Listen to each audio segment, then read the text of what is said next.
Hello, good morning. Diving in, we've been talking about forgiveness. Yeah. This is episode, you just told me, this is episode number 5. I'm just like losing track of time, just enjoying all the I episodes. mean, we're probably not going to be able to keep telling y'all what episode number it is after a while because we're going to get lost and confused. That's true. I get lost all the time. So, episode number 5, the last, oh goodness, I'm really trying to do the timeline in my head. And so I guess it was the last 2 episodes now. Yeah. We talked about forgiveness. Yeah. And so we were trying to figure out a direction for today. Yeah. And kind of at a crossroads. I mean, there's so many things we could talk about, and especially when it comes to forgiveness. So it's kind of like, well, do we keep talking about forgiveness? Do we head on to something else? And so, yeah, we were let's just see where today takes us. Yeah. Yeah. I think we're going to go with, anxiety because that's a problem for a lot of people for a lot of reasons. Yeah, absolutely. So I think it falls in line with all of it. Yeah, and I know, so yesterday I called you, right? Mm-hmm. And I was like, so I have this idea on my head, and it was actually last Sunday. The sermon I heard had to do with anxiety and depression, which is something I struggled with in the past. And I would be lying if I said I didn't struggle with anxiety now, because it's just so unfortunately common in our society. But anxiety and depression have been heavily on my mind this week. Right. And then it's funny how when you're pondering on something, how it just kind of shows up. Yes. So it's like all the readings I've been doing, and then whenever I called you and talked to you, you were like, oh, actually, and then you had the picture that was, and I was like, okay, well. It all kind of went together. Yeah. Mm-hmm. So I guess that's where we're going to be camping out some today. And I know we were talking about it from a forgiveness point of view. Like if you don't forgive, or you're going through situations where you're harboring feelings against something, that anxiety and depression can be a result, like a negative result from that. And then what's interesting, which we're going to go more into that, but what's interesting is, from my health coach perspective, I actually wrote a blog this week about that from a health perspective. Okay. Like when you have anxiety and depression, what does that do to your health? Right. Because it's not just saying, oh, I struggle with anxiety. Like, no, that's really doing physical things to you. Yes. So I just feel like it's important because as a woman, and then as women, speaking to mostly women. I mean, I know there's men, but I mean, men struggle with it as well. Men do too. But I only know from a woman's perspective. But I know how. And I think it's easier for women to at least talk about now than it is men. You know, and it's a shame because it is. Men have brains too, and they got all the things. I mean, they may work different, but they still got to be, I don't know. And it was like the sermon I heard on Sunday, which I didn't write down any of these statistics, but he was talking about all of the statistics for people who struggle with anxiety and depression. But it was more of, people who've actually reported it, that are going to the doctor or getting medicated. Right. And or not necessarily medicated, but any kind of help.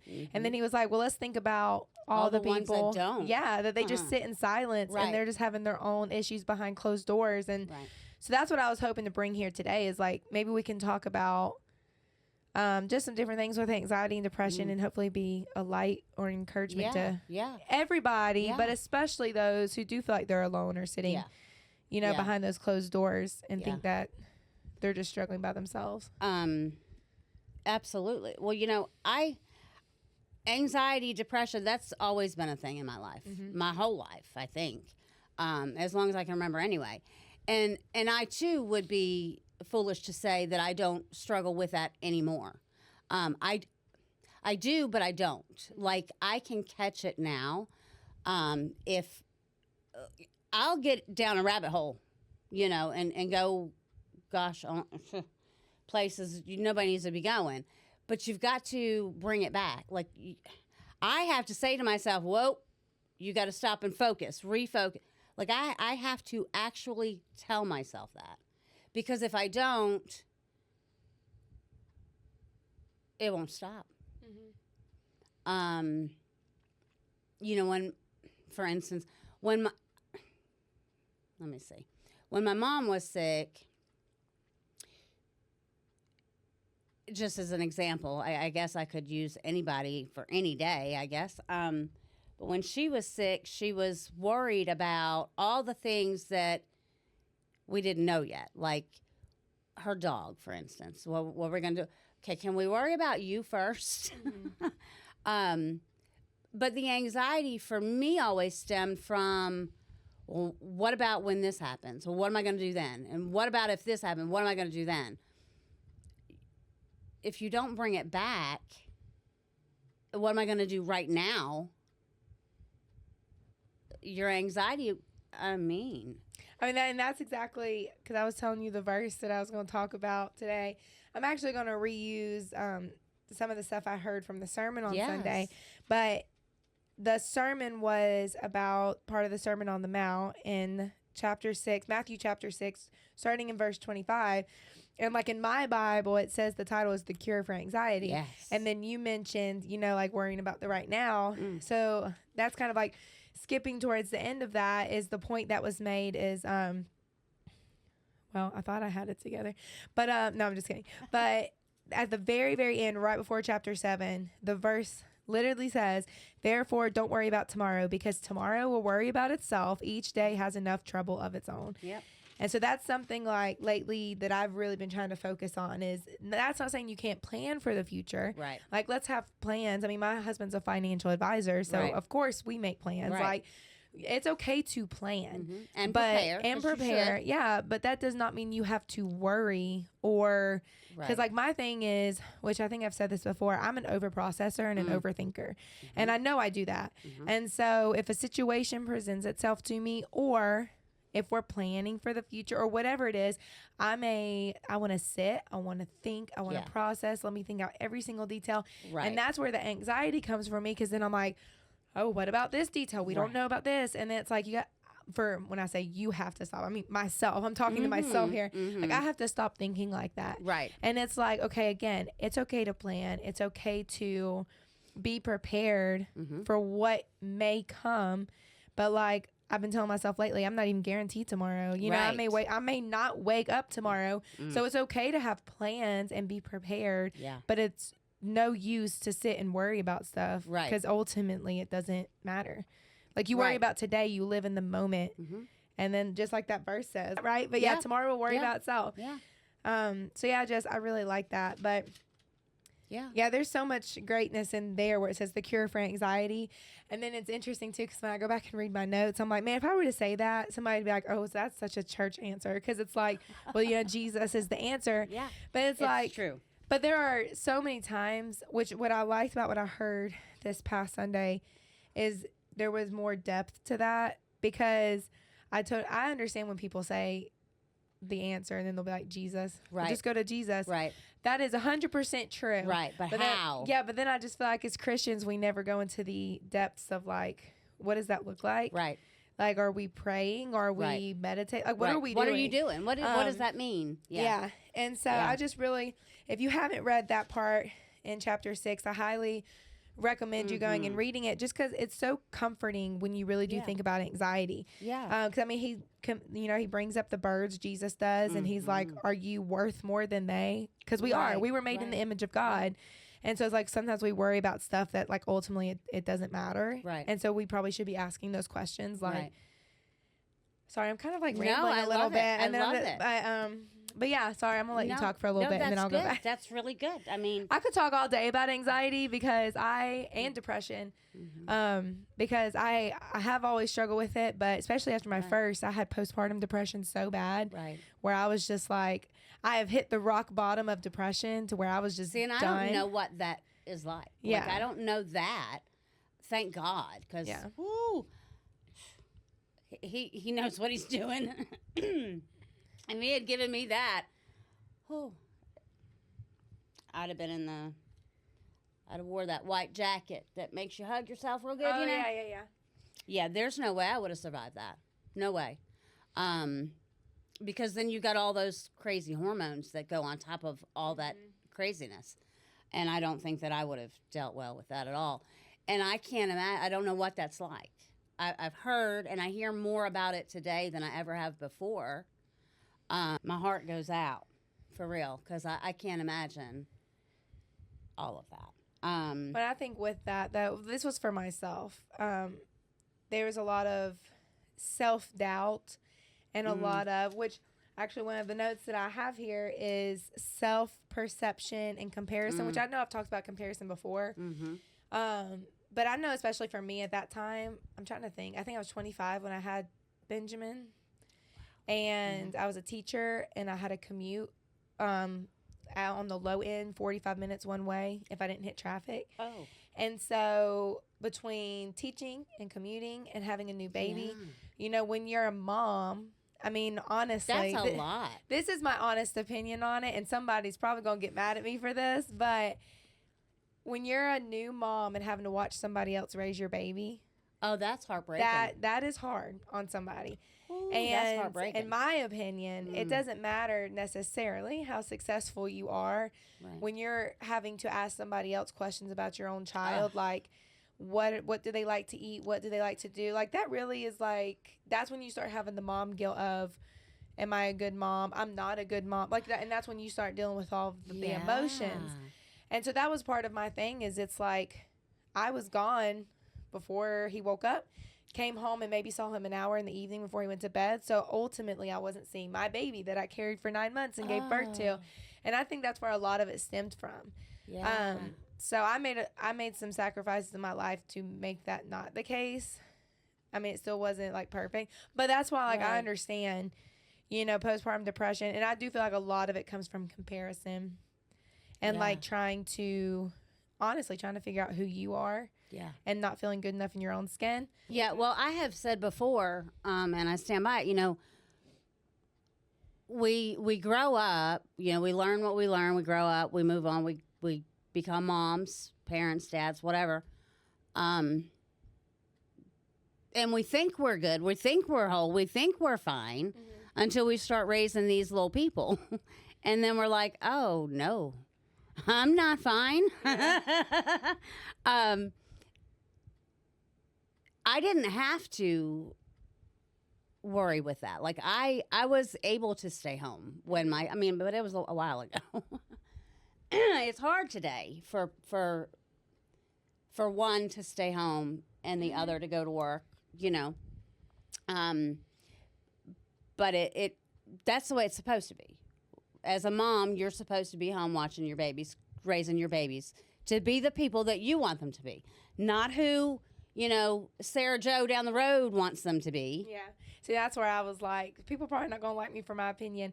So for many years, I did push against, you know, women can have careers, which, you know, they can. And there's all these things. But, like, ultimately, in my personal life, what I have experienced is nothing runs as smoothly when I'm trying to fight against how God kind of created us. Well, not how he did create us.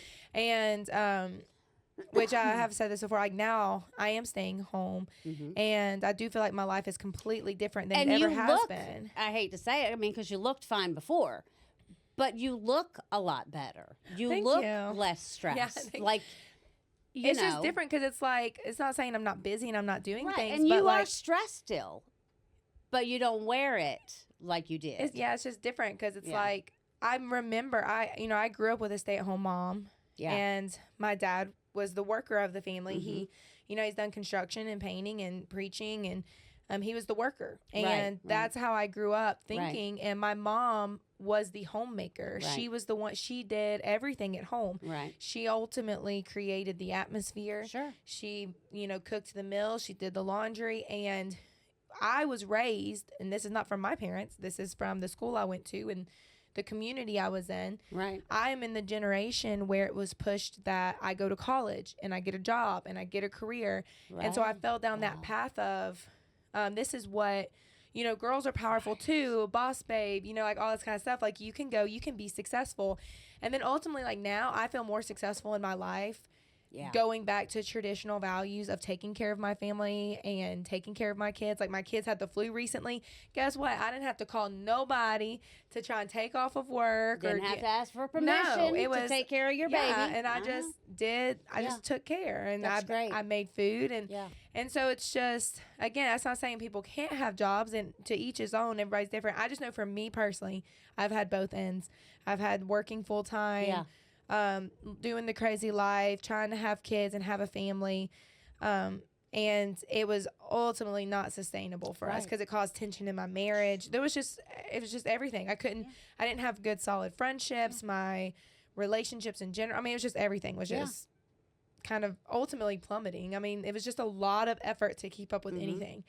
And then now it's like, I literally feel like I'm in my feminine era. Yeah, I'm just like, I have friends. I'm going out and hanging out with people. I invite people over. I'm taking care of my. I mean, it's just like I literally feel like I'm living the dream, and I don't have to spend money to do it. Like, I'm sitting here at your house hanging out with you at $0 and 0 cents, and it's just like it's great. Yeah, it's just different. When you when you think about it, when God created the earth, there was a process. There's a process to all of it. The making of all of this that you see, there's a process to how you're supposed to do things, how you're supposed to be. Just like, making a cake, if you will. There's a process. If you do something out of line, it's all jacked up. Everybody, you can't eat that cake. It's gonna taste. And don't be throwing away a cake. Now you're gonna make a cake. You better make it right so we can eat it. But the process of how we're supposed to live this life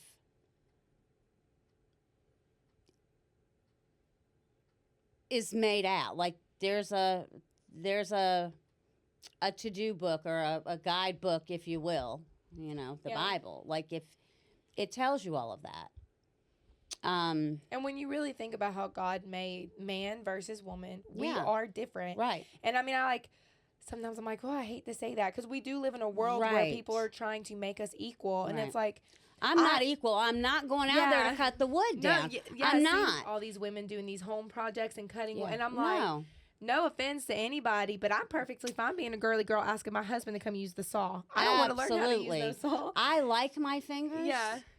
But, so that again is not saying that I'm suggesting every woman go and quit her job. No. I'm just saying, like, when it comes to anxiety and depression, when it comes to a female and her brain and her mind, emotions, and how everything is wired and runs, typically anxiety and depression not typically, always, it stems from something. Sure. Something is going on in your life. Out of order. Yes. And so it's like, okay, well, if you are, because I know people in my personal life who are extremely passionate about their field that they're working in. Yeah. And so I'm not going to be like, oh, shame on you. You should be quitting and stay at home. That is not what I'm saying, because I'm not here to judge anybody's life. Right. What I am saying is, if you are that person that is living an extremely busy lifestyle and you are dealing with anxiety and depression, there should be a moment of pause to evaluate, where is that stemming from and what can I do to aid that in order to stem away from those emotions, because anxiety and depression honestly should not be in somebody's life. No. Like, I know people are like trying to normalize it and say everybody goes through it, but that, in my opinion and from my experience, it's not supposed to be it's not of God. Yeah, because God is there to give us peace and to give us comfort and to give us wisdom. And anxiety and depression comes from the unknown and questioning, and it's okay to ask questions, but it's ultimately not having the faith. Because like even in this verse, it says, "You of little faith." It's talking about whenever you're thinking about tomorrow, and then how God puts everything out into perspective. And then it was like, won't he do much more for you, you of little faith? And then like Sunday, it was like the pastor was saying, that is not saying you don't have faith. You have a lack of faith. Right. And so when you start thinking about the future, or even in your life today, you're just lacking faith. Right. To believe that he knows what he's doing. Yeah. That everything is for a purpose and a certain path. Yeah. And so yeah, we were just sitting there talking about that. I'm like, oh goodness, all my friends gonna be watching this. They're gonna be like, so she's judging me for having a job. I'm like, no. I'm saying for me personally, I have lived there. I've been there, done that, and it was my emotions. You know, that was my anxiety, and my depression. So let me ask you this, because I've heard this. I almost think my daughter told me this. Something like, you know, you can do a lot of things. But you can't do a lot of things well.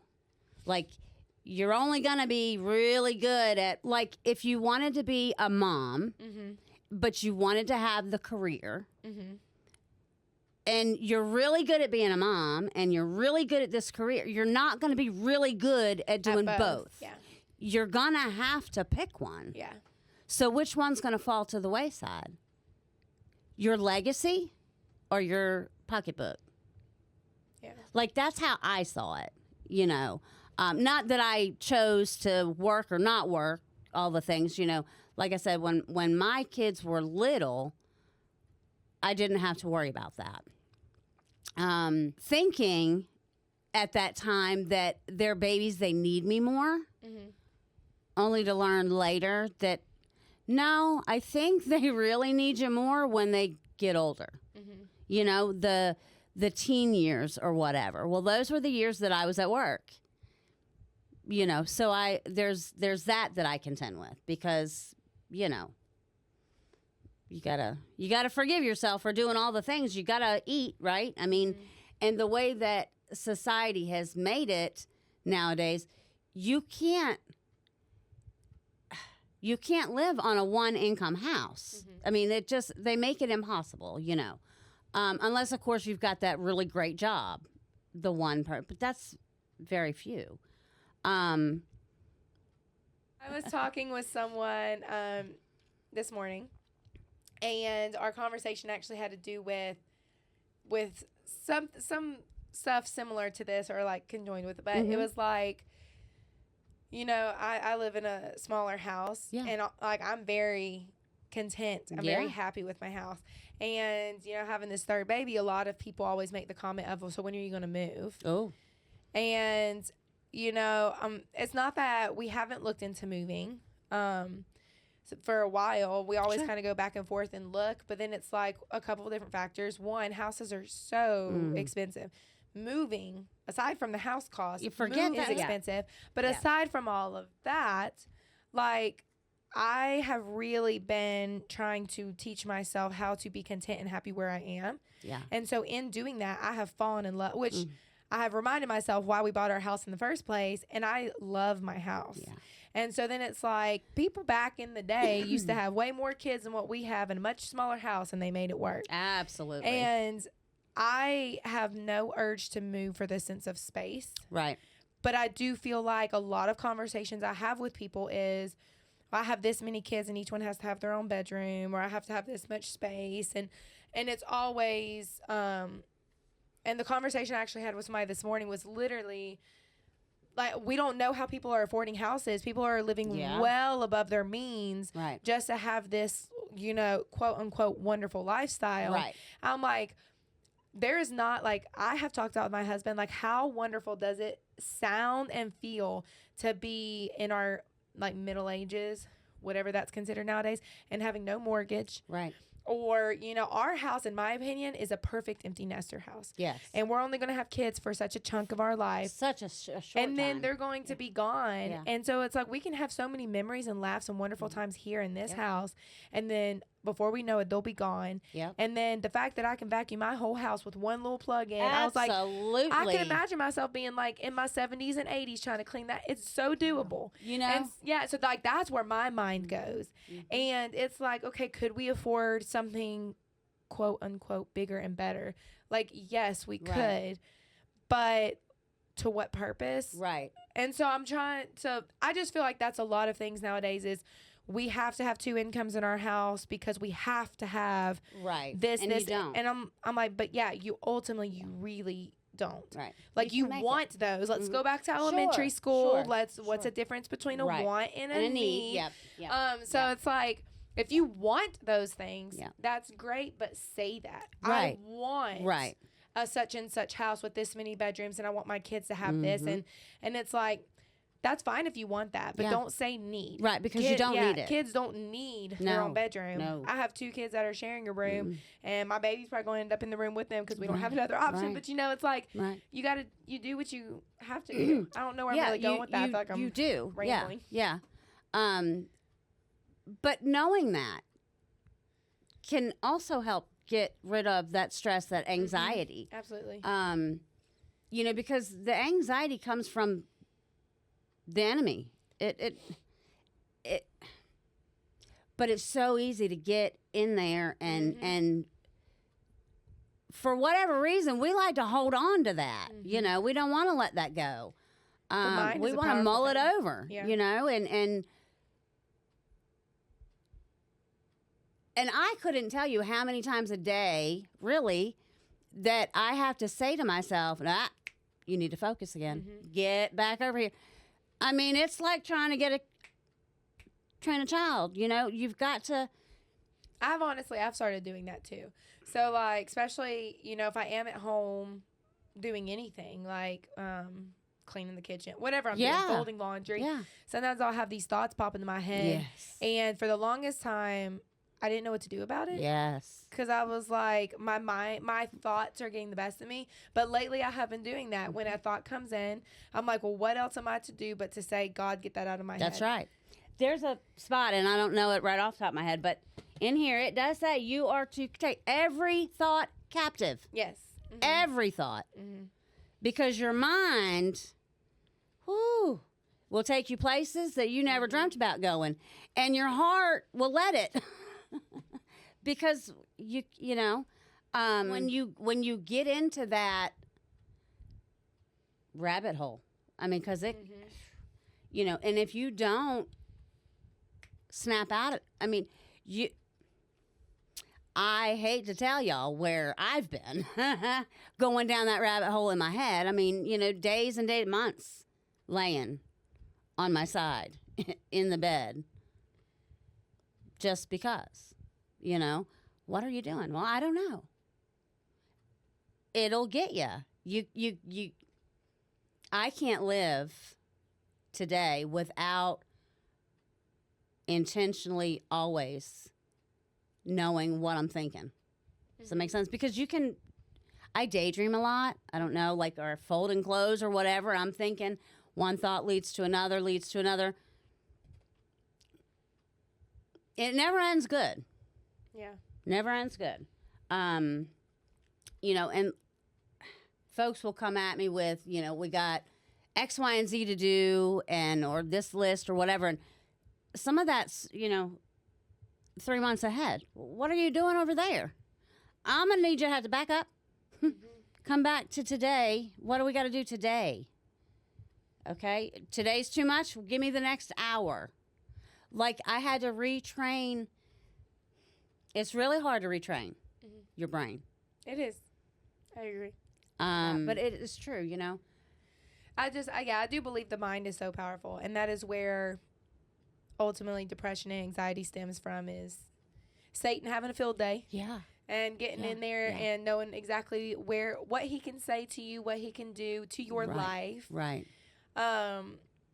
So, yeah, I feel like I was a little scatterbrained today, and I'm really hoping nobody gets out of this that I'm judging anybody for living a certain type of way. Oh, no. That's just my personal experience of, like, I know what it's like to deal with anxiety and depression, and I know what it feels like to reach the low of the low with depression and what happened in my life, but it took me years to figure that out. Right. Because I had to, unfortunately, hit a lot of very low points personally that nobody else would have known about. Right. You know, me still living my life. Right. I was that closet person. I was the one that, you know, Austin knew. I mean, my husband knew, and my parents knew, but ultimately nobody else knew. Right. And so I got really good at hiding it. Oh, yeah. And so that's why I'm like, if I could do anything, I just want to advocate for people, like, you're not crazy, first of all. No. You're not alone. And I found what it really came down to is when you correct English. Okay.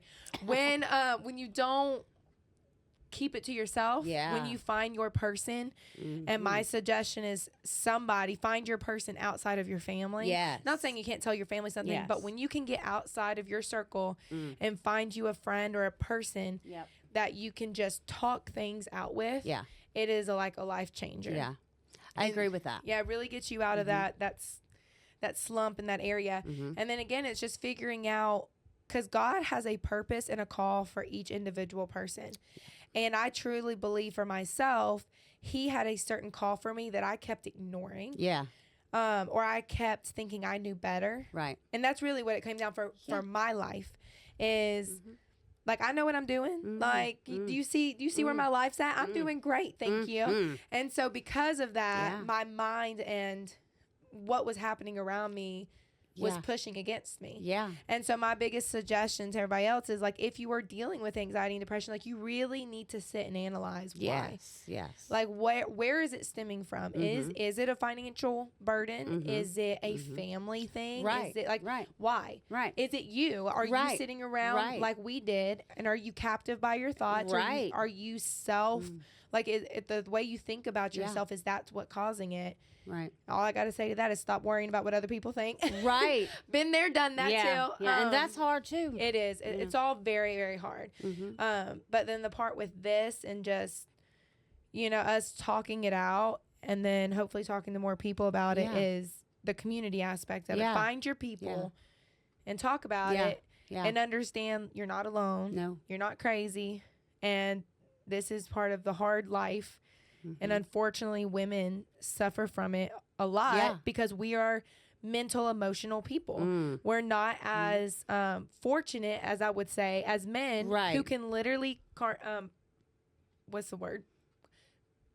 Box things off. I was trying to use a big fancy word, and it was just not coming off my tongue. There is no fancy way for it. Yeah, but they're literally able to, when they're working, they're able to work and focus on work and put that in a box and then move it. And then I'm like, when you really study how the brains work, that is not saying one is better than the other. God literally wired us There's different a reason ways. for that. Yes. And so, like, sometimes it's like, okay, I am a little envious of a man's brain because, like you said, we can start daydreaming and just go and off, But I'm not cutting the wood either. So thank you, Lord, for making me a girl. Honestly, I don't even take the trash out. That is my right. You touch the trash, you take it out. Thank you. Right. That's right. So, but it's just that part to me is fascinating about life, and I love it. It just takes to, like, how are you going to figure it out for your life? Right. Because everybody's there life is a way that you can make it fit. Yes. Doable for you.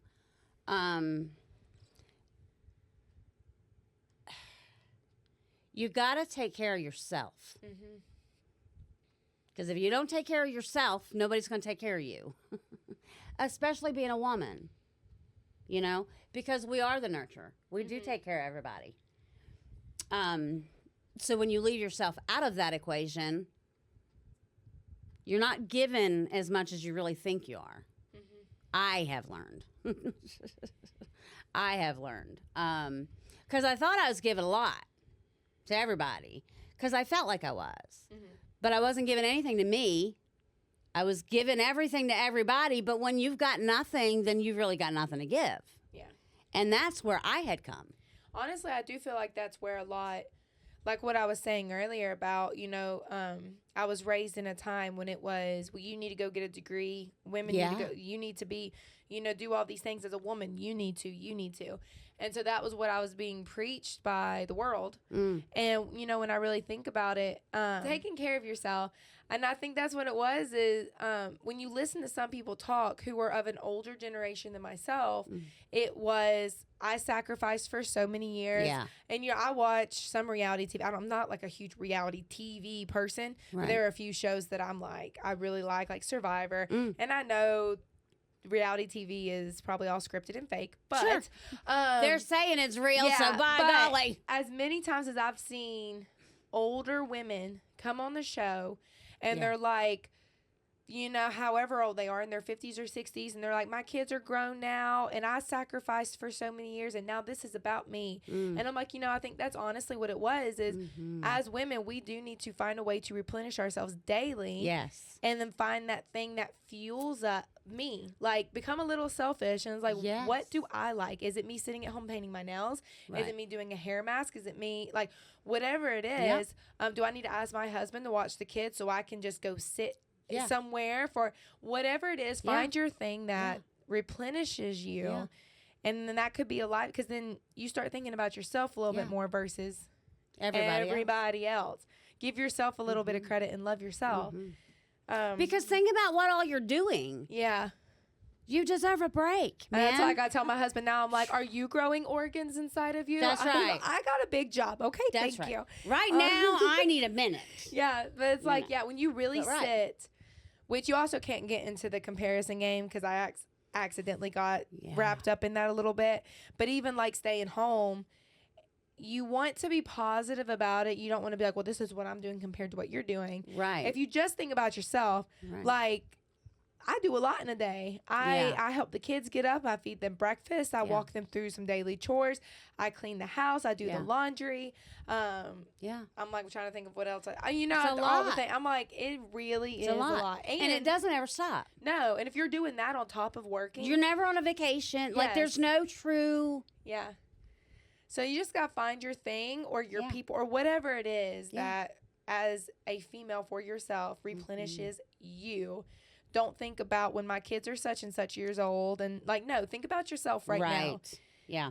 And if that's your place of work and that's where you go to like fuel your, like, whatever it is. Yeah. If it's going to get your nails or your hair done or getting pampered, do that. Yeah. Do something for you. Find a way to make, make some time for you. Yeah. And then you'll feel better giving to everybody else.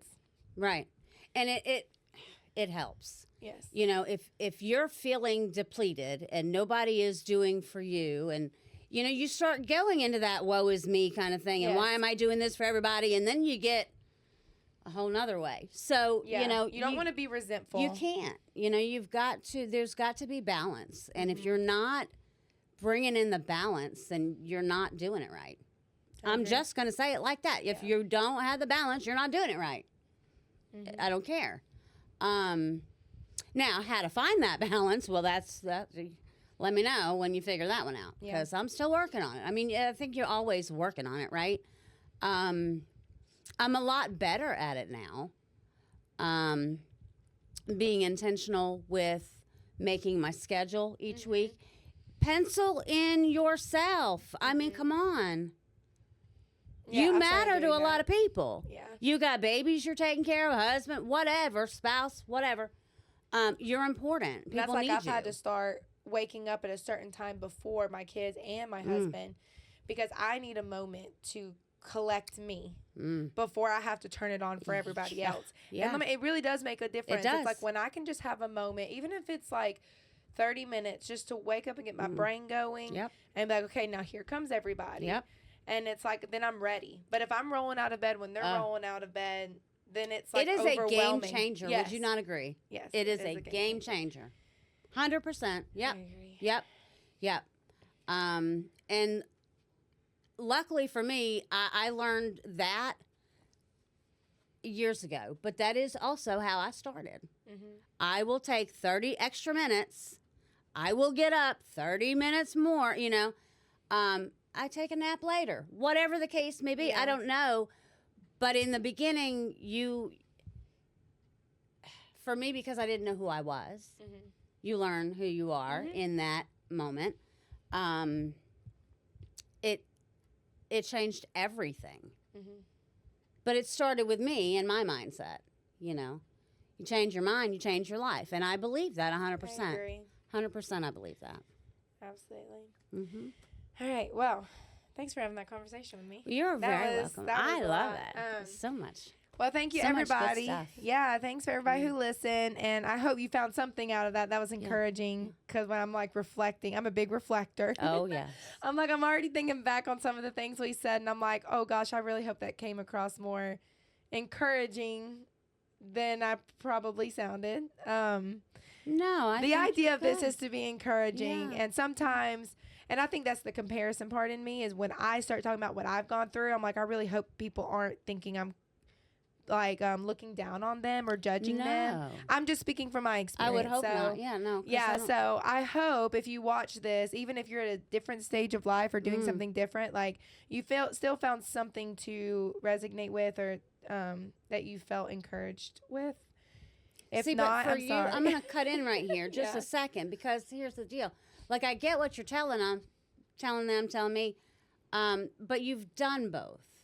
So I feel like you can speak to both. You've been a working mother, wife, all the things, but now you've got this over here that's different. You can speak to both of those. You've done both of those. Surely you're not putting yourself down, right? Well, yeah. So I know I'm not putting myself down because and therefore you're not doing that to anybody else. For the first time in my life, I don't have anxiety and depression. Right. And I feel like the best version of myself today. So I get so excited to tell people that. Yes. But then I also I do know when you hear somebody be so excited about something, sometimes it can be crushing. You're right. Yeah, so I'm like, I don't want to I'm the crush. same way. Yeah, I don't want to crush anybody else. Yeah. And I got everybody's you. on their own journey. I just know for me, I do get excited talking about it I do because too. I do feel so good, and everything in my life is so smooth. Like my relationship with when you just see the fruits that are happening from a change, it's exciting. Yes. That's any change. Yes. So I do get excited about talking about it. I just never want anybody to be under the impression that I'm trying to make somebody else feel less than because of their life choices. Because I'm definitely not trying to do that. No. No. And if you all have, stories, instances, you were a working mother and then you were a stay-at-home, or vice versa. Or what challenges did you face? What did you go through? What did you deal with? How did you handle it? Please reach out to us. We love hearing different stories. But thank y'all. Thank you. Thank you. Melissa. Thank you. Thank everybody who's listening. So much fun. And so we'll see y'all next week. Y'all have the best week and enjoy your time. Yeah. Bye. Bye.